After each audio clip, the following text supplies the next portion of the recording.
Assalamualaikum warahmatullahi wabarakatuh. Saya Syekh Habudin. Terima kasih banyak kerana anda berada di channel YouTube saya dan terima kasih banyak jika anda telah tekan butang subscribe. Kalau belum tekan butang berkenaan, tekan butang itu sekarang. Jika ada video-video yang bermanfaat, insya-Allah akan ada di feed YouTube anda. Sahabat-sahabat, baru-baru ini berlaku isu berkaitan tentang Ustaz Muhib Khawli yang menghentam Abu Hanifah, Al-Imam Abu Hanifah, Al-Imam Ahlus Sunnah wal Jamaah secara bertubi-tubi sejak beberapa hari ini. Hari ini kita nak berikan reaction berkaitan tentang video berkenaan dan kita nak baca apa pandangan ustaz-ustaz kita berkaitan tentang isu ni. Pun begitu sahabat-sahabat, sebelum kita mulakan reaction pada hari ini, saya ingin menggalakkan anda untuk dapatkan buku Sahih Al-Bukhari. Sekarang kita dah buka untuk pre-order. Anda boleh untuk buat pembelian pada hari ini, insya-Allah pada bulan 6 nanti insya-Allah kita akan buat cetakan dan buat penghantaran kepada anda sesegera mungkin setelah buku siap dicetak. Sahabat-sahabat, jom kita react isu Ustaz Muhib Khawli. Beberapa hari ini Ustaz Muhib Khawli di Facebook beliau mengeluarkan banyak kenyataan berkaitan tentang Imam Abu Hanifah. Macam-macam kenyataan yang beliau sebutkan. Dan pada semalam, satu hari lepas, disebutkan kenyataan. Dia kata, Abu Hanifah tokoh hadis, saya cabar.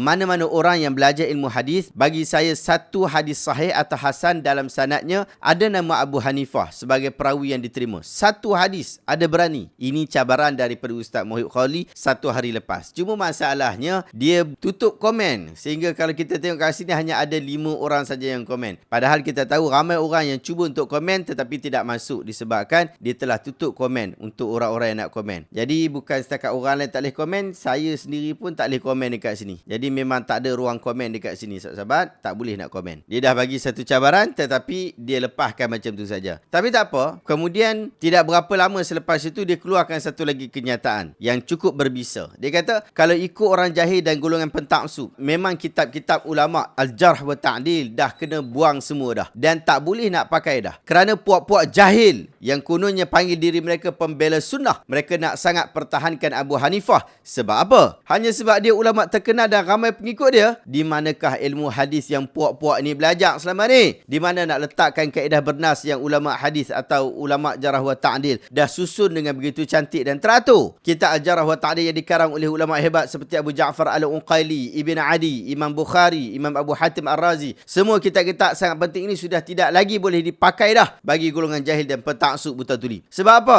Sebab mereka nak pertahankan Abu Hanifah. Bagaimana nak buat dengan kitab Al-Kamil fi Du'afa Ar-Rijal dalam nama lelaki-lelaki yang dhaif, di mana dalam kitab itu telah senaraikan Abu Hanifah An-Nu'man bin Thabit sebagai seorang perawi yang sangat dhaif. Imam Malik Ibn Anas rahimahullah sifatkan Abu Hanifah sebagai ad-da'ul addal, penyakit kronik yang tiada penawar. Imam Al-Bukhari telah berkata Abu Hanifah An-Nu'man bin Thabit tarakuhu wa taraku ra'yihi wa hadithihi. Abu Hanifah mereka sepakat meninggalkannya dan meninggalkan pendapatnya dan riwayat hadisnya. Dia kata Imam An-Nisa'i, Abu Hanifah laysa bil qawi bil hadis. Abu Hanifah bukan kuat dalam ilmu hadis. Dan banyak lagi kritikan ulama hadis terhadap Abu Hanifah. Yang kritik Abu Hanifah bukan cala-cala orang. Yang kritik Abu Hanifah ulama-ulama hadis yang besar, yang jika awak nak buang kritikan mereka, maka awak dah boleh buang semua kitab-kitab hadis sahih yang menjadi tunjang agama kita. Bahkan riwayat yang berbunyi Abu Hanifah telah diminta bertaubat daripada kata-kata kekufuran beliau 2 kali. Riwayat itu telah datang kepada kita dengan sanad yang sahih dan kuat dari lebih dari 8 ulama hadis yang besar. Di antara mereka Sufyan Ats-Tsauri, Malik ibn Anas, Sufyan ibn Uyainah, Al-Auza'i, Yusuf ibn Asbat, dan sebelum mereka Ayub As-Sikhtiyani yang dikira imam al-muslimin dalam ilmu hadis dan sunnah. Yang paling kelakar yang saya baca hari ini, seorang budak jahil yang tulis satu artikel berbunyi kullu ma warada fi dhammi Abi Hanifah fa batil. Segala riwayat yang datang mengkritik Abu Hanifah maka ianya batil. Saya gelak dan tersenyum. Saya rasa budak ni nak tunjuk dia terror sangat dalam bahasa Arab. Sebab tu dia bawa kata-kata yang entah dari mana sumber dia. Saya nak nasihatkan budak yang jahil itu, jika nak bawa sebarang pendapat, sila bagilah sedikit sandaran sanad dari kitab ulama salaf. Itu qaul siapa?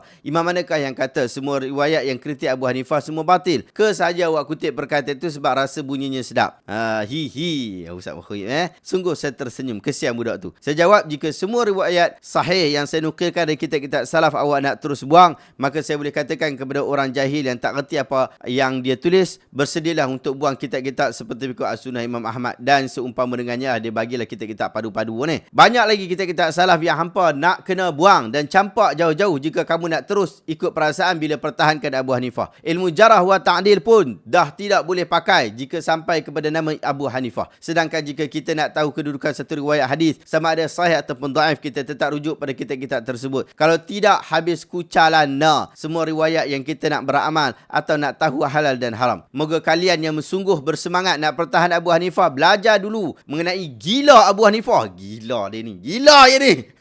Dia kata gila Abu Hanifah, iaitu Al-Kautsari yang telah kritik hampir 300 perawi hadis, termasuk sahabat Nabi Anas ibn Malik radhiyallahu anhu, semata-mata nak pertahankan Abu Hanifah. Kitab yang sangat biadab dengan para sahabat dan tabi'in itu namanya At-Ta'nib. Tapi alhamdulillah ada seorang ulama hadis yang hebat, iaitu Syekh Abdul Rahman Al-Muallimi Al-Yamani, telah bidas kitab Al-Kautsari Al-Jahmi itu. Bacalah dulu kitab At-Tankil yang dikarang oleh Imam Al-Muallimi Al-Yamani jika kamu nak cari keinsafan dan buka minda balik. Sebelum saya lupa, cabaran saya masih valid lagi. Sila kemukakan pada saya satu riwayat hadis yang sahih atau hasan di dalam mana-mana sanad riwayat itu ada Abu Hanifah sebagai perawi yang diterima oleh ulama hadis. Satu riwayat saja. Ada berani ke? Kalau jumpa, insya-Allah saya sudi kita bincang secara lanjut. Sekian, Mohib Khawli. Kemudian dia bawakan screenshot itu. Dekat bawah ni pun sama juga, dia tetap off comment. Dia cabar orang. Aku pun pelik juga dia ni, tak tahu apa jadi masalah yang dia ada. Dia cabar orang untuk keluarkan hadis. Tiba-tiba dia pergi off comment. Sampai orang tak boleh komen dekat sini. Aku tak tahu panggil apa yang dia ada ni. Mungkin dia makan racun kot semalam. Okey, baik. Dan dia terus sebutkan, terus mengkritik Imam Abu Hanifah. Bahkan waktu video ini saya sedang buat 2 jam lepas. Sekarang pukul 11 tengah hari. 2 jam lepas, Ustaz Mohib Khali masih lagi buat perangai dia untuk menghina, menjatuhkan, bahkan mengutuk Imam Abu Hanifah. Tajuk bagaimanakah Abu Hanifah membina fiqh dia. 15 isu fiqh Abu Hanifah menyalahi sunnah. Tak apa, biar pergi kita nak tengok juga. Kita nak tengok juga apa yang disebutkan oleh ulama-ulama hadis di Malaysia berkaitan tentang isu ni. Kita mulakan dulu dengan kenyataan daripada Dr. Ruzaimi Ramli. Kita dengar sama-sama, sahabat-sahabat. Assalamualaikum warahmatullahi wabarakatuh. Ramai pula yang bertanya saya berkenaan dengan status bertubi-tubi seorang ustaz tentang Abu Hanifah, yang mana difahami status itu lebih kepada nak mentohmah kredibiliti Al-Imam Abu Hanifah. Ingin saya jawab. Yang pertama, tomahan tersebut pada sisi ilmu hadis. Saya nak sebut bahawasanya manusia ni dia ada pengkhususan. Dia ada ilmu-ilmu yang dia tumpu dan ada ilmu yang dia tak tumpu. Kalau kita tengok dalam ilmu Islam ni, ada ulama-ulama yang diiktiraf sebagai tokoh. Umpamanya Imam Hafs, Imam Asim. Hafs umpamanya tokoh dalam qiraat.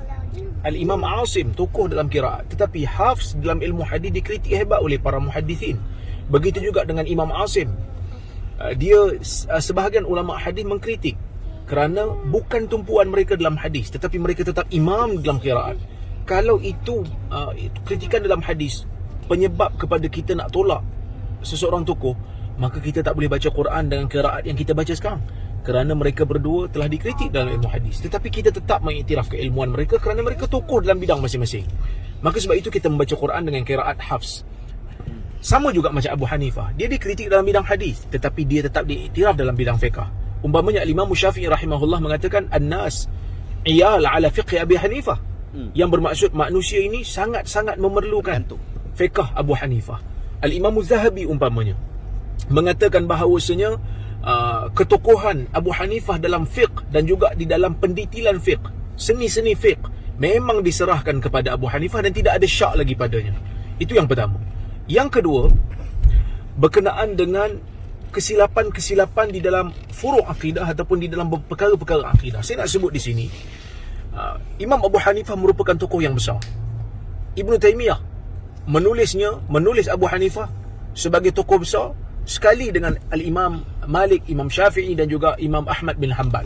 Jadi ketokohan yang besar, jasa yang besar beliau dalam ilmu Islam telah mengkambus ataupun telah menutup kesilapan-kesilapan sedikit yang dia lakukan. Bahkan Ibn Abil Is Al-Hanafi mengatakan kebanyakan kritikan-kritikan dalam bidang akidah yang disandarkan kepada Abu Hanifah sebahagiannya tidak sahih dan sebahagiannya berkemungkinan Abu Hanifah telah tarik diri ataupun telah menarik pandangannya semula. Dan cukuplah At-Tahawi yang merupakan seorang pengikut mazhab Hanafi menulis satu matan, satu teks yang menjadi rujukan besar dalam hadis ataupun dalam akidah Ahli Sunnah wal Jamaah yang digelar sebagai Aqidah At-Tahawiyah, yang mana ia merupakan kitab asas dalam akidah di sisi Ahli Sunnah wal Jamaah, dan dia beraliran Hanafi. ini merupakan di antara jasa besar Imam Abu Hanifah yang mengasaskan mazhab Hanafi. Jadi nasihat saya kepada kita semua, janganlah baca satu dua kitab, kritikan-kritikan yang sangat-sangat berfokus kepada isu tertentu, kita sebarkan kepada masyarakat seolah-olah kita nak mengkempen kepada masyarakat untuk tolak Abu Hanifah secara total. Ini tak benar. Jadi nasihat saya, baca bagi sempurna, baca bagi holistik, baca bagi komprehensif, buat penilaian kepada manusia dengan adil, dengan berhemah. Wallahu alam. Jumpa lagi. Assalamualaikum. Wallahu a'lam. Kita tengok pula kenyataan daripada Ustaz Said Shahrizan. Beliau ialah Ketua Penolong Mufti Wilayah Persekutuan. Beliau sebut Imam Syafi'i antara ulama mujtahid yang mengkritik manhaj fiqh Imam Abu Hanifah. Kritikan beliau tercatat melalui kisah perdebatan beliau yang masyhur bersama Imam Muhammad bin Hasan Asy-Syaibani, murid kanan Imam Abu Hanifah. Meskipun beliau berbeza pandangan, namun sama sekali tidak menghalang Imam Asy-Syafi'i bersikap adil terhadap Imam Abu Hanifah. Jasa dan kepakaran beliau dalam manhaj tertentu tetap diiktiraf dan dipandang tinggi oleh Imam Asy-Syafi'i. Sehingga kan beliau berkata, "Man arada an yatabahhara fil fiqh fa huwa 'iyal 'ala Abi Hanifah." Sesiapa yang ingin mendalami ilmu, maka dia bergantung kepada Abu Hanifah. Dalam riwayat yang lain, Imam Al-Mudhani mendengar gurunya Imam Syafi'i berkata, "An-nasu 'iyalu 'ala Abi Hanifah fil qiyas wal istihsan." Manusia bergantung kepada Abu Hanifah dalam manhaj qiyas dan istihsan. Perbezaan pandangan antara ilmuwan adalah lumrah yang tidak boleh dielakkan. Namun sikap adil dan toleransi ulama salaf perlu kita contohi agar tidak terjebak ke lembah kebiadaban. Meskipun tidak bersetuju, tidak pernah kedengaran atau tercatat kenyataan Imam Syafi'i merendah-rendahkan kedudukan dan kesejahternaan Imam Abu Hanifah radhiyallahu anhum ajma'in. Ustaz Masri Ramli sebut juga, Musnad Abu Hanifah ada disusun oleh ramai orang. Ia mengumpulkan riwayat-riwayat hadis daripada Imam Abu Hanifah. Jadi nak tahu hadis apa yang Imam Abu Hanifah riwayatkan, rujuk saja musnad beliau. Ada yang sahih, ada yang tak sahih. Mulla Ali Al-Qari ada menguraikan hadis-hadis riwayat Abu Hanifah dalam syarah Musnad Abi Hanifah. Beliau memang bukan tokoh hadis, tetapi bukan bermaksud dia layak ditohmah sesuka hati. Malang bila ilmu hadis wa jarah wa ta'dil digunakan untuk terus membelasah seseorang imam, sehingga kan ada yang tahap kafirkan beliau dengan penuh selamba. Yahya bin Ma'in, seorang ulama hadis yang mempunyai kalam yang mengkritik Abu Hanifah pada sudut periwayatan hadis. Dalam masa yang sama ada kalam beliau memuji Imam Abu Hanifah. Sungguh pelik orang yang mencabar orang bawakan hadis Abu Hanifah macam tak tahu kewujudan Musnad Abu Hanifah pula. Ini adalah daripada Maktabah Syamilah,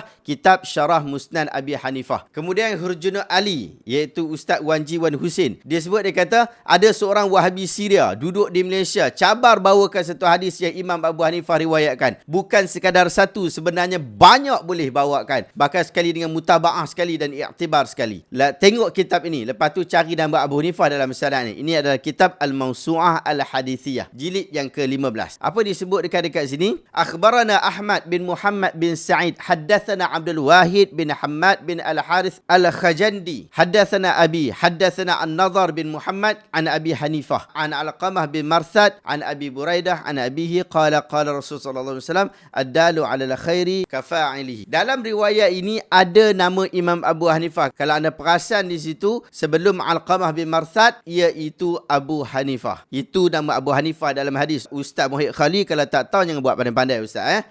Kemudian disebutkan dekat sini, ada lagi hadis dia lagi berkaitan tentang Abu Hanifah. Ada nama-nama Abu Hanifah yang sepatutnya Ustaz Muhyiddin Khalil bila dia cabar orang nak hantar kepada dia, nak buktikan kepada dia. Kalau dia tak berani buka komen, jangan cabar orang. Jangan sesuka hati cabar orang. Ustaz Nasai Hanafi yang baru lepas Viva PhD beliau di Jordan, dia kata Imam Abu Hanifah dan Ustaz Muhib, jika Imam Abu Hanifah rahmatullahu alaihi ialah masalah besar pada Ustaz Muhib, eloklah jika Ustaz Muhib berpindah ke India atau Pakistan dan rawatlah masalah tersebut di sana. Saya rasa ramai tidak memerlukan dia di Malaysia. Kenapa perlu dibahaskan isu ini di Malaysia yang majoriti penduduknya bermazhab Syafi'i? Kesemua pengikut Ustaz Muhib pun bukanlah bermazhab Hanafi, sehingga dia perlu timbulkan isu ini secara terbuka dalam kalangan orang awam. Jadi apakah isu yang Ustaz Muhib ingin rawat sebenarnya? Itu jika kita terimalah bahawa Imam Abu Hanifah rahmatullahi alaih memang bermasalah. Jika beliau terbukti tidak bermasalah, maka lagilah isu ini tidak perlu ditimbulkan langsung, sama ada di Malaysia, India, Pakistan atau mana-mana negara dalam dunia ni. Masyarakat memerlukan ustaz yang boleh merawat masalah hakiki yang dihadapi oleh mereka dan bukannya ustaz yang menambah masalah baru ke dalam hidup mereka. Demikian juga tokoh hadis di Malaysia yang dipuji oleh ramai daripada ulama-ulama luar negara juga, iaitu Dr. Kamilin Jamilin. Dia kata terbaca posting seorang pendakwah yang bertalu-talu mencela Imam Abu Hanifah rahimahullah. Sejujurnya hati ini bagai disiat-siat membacanya. Tusukan demi tusukan terhadap guru utama Ibn Mubarak yang telah mendidiknya dalam ilmu fiqh dan perniagaan ini. Entah apalah motifnya yang gairah menjatuhkan ilmuwan agung ummah ini. Apalah faedah yang beliau dapat dengan menjarah secara terbuka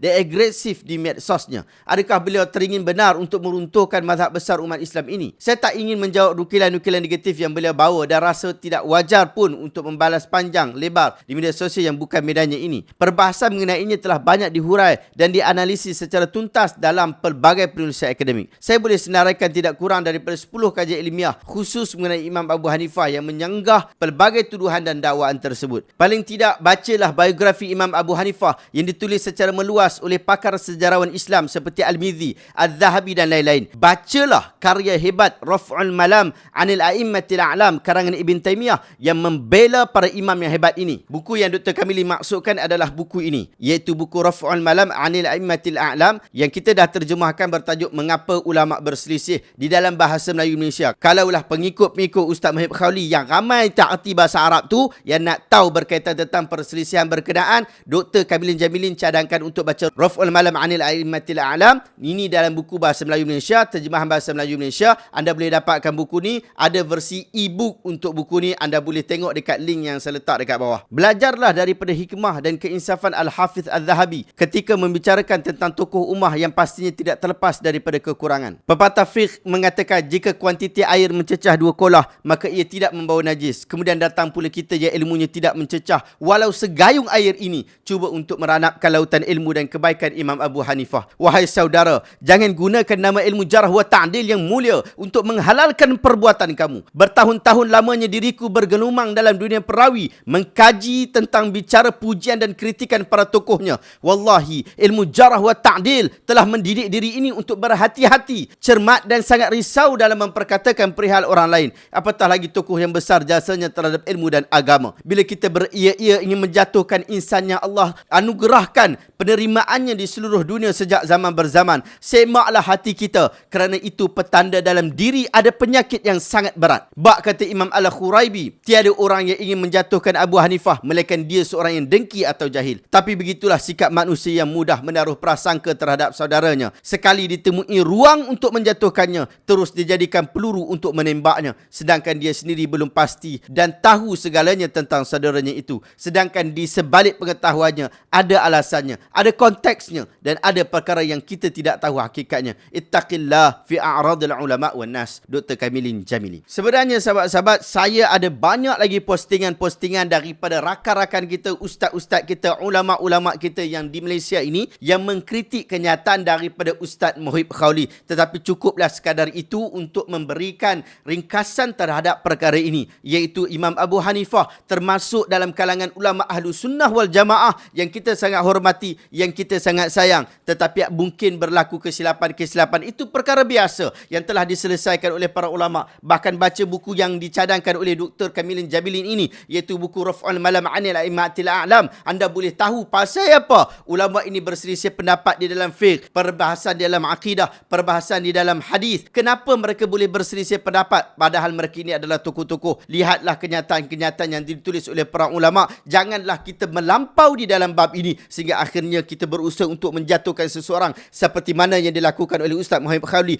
Hari ini pun dia masih lagi buat video-video yang cubaan untuk menjatuhkan Al-Imam Abu Hanifah. Pasti beliau tidak mampu untuk menjatuhkan ketokohan Imam Abu Hanifah. Yang terlihat hanyalah keburukan dan sikap gopoh dan gelujuh oleh beliau sendiri. Wallahu ta'ala alam, sahabat. Jika anda rasa video hari ini bermanfaat, tekan butang share, semoga orang lain juga mendapat manfaat yang sama. Jangan lupa untuk bersama-sama saya dalam projek memandaikan umat dengan ilmu, berada dalam komuniti kita, iaitu Koperasi Usahawan Ilmu Perhati Rakyat Malaysia Berhad. Daftar hari ini di usahailmu.com dan anda boleh bertemu saya juga di Perkampungan Sunnah pada 26, 27, 28 ini di Perkampungan Sunnah Negeri Perlis di Masjid Alwi pada bulan Mei ini. Terima kasih banyak. Assalamualaikum warahmatullahi wabarakatuh. Jumpa lagi di dalam video reaction seterusnya.